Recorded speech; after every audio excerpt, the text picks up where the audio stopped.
Streets social media manoswera ndiona kuti nyaya dziri kufamba sei. Aiwa ndirini referee mugame rachona anditi na the only Zimbabwean uncle. Aiwa ndiri sekuru vevanhu sekuru veZimbabwe. Umwe munhu anobva bheka nosei uchizviti sekuru nezere rako neuhandsome wina uyu. Aiwa chingondigamuchirawo sasekuru azvirevo kuti munhu ashakara chete anditi aiwa sekuru zvongorova kuti chihanzvadzi chamai vako seni ndiri hanzvadzi yamai vako chidoko chekupedzisira chachona. Aiwa haudadewo here kuwana sekuru anenge nini. Aiwa chingondigamuchirawo sasekuru ndichita zviri kwese kwamuri vazukuru vasekuru sendi pano panumber 1 YouTube channel yenyu.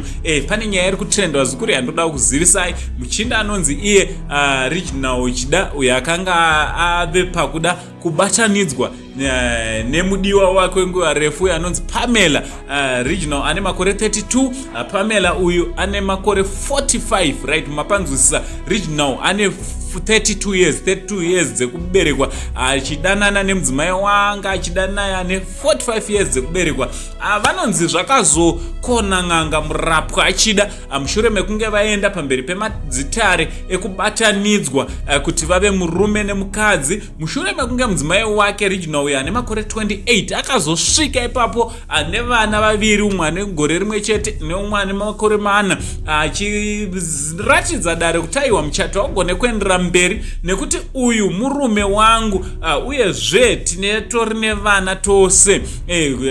Vakanga vachidanana vasinga zvine utsotsi mukati anditi zvakatozodirwa majecha ipapo. Hapana muchato wakatozoitwa nekuti madzitare akabhataiwa hatigone kuita kuti muchato upfuurire mberi nokuda ichi chiri pamberi penyu anditi kwegomba riri mberi kwenyu anditi so vamwe vari kuti zvakaoma amai ava nekuda kwezera zvigone kuti vange vari vadanana nemwana mudiki uyu mani mukomana wechidiki uyu ane 32 years ane 45 years.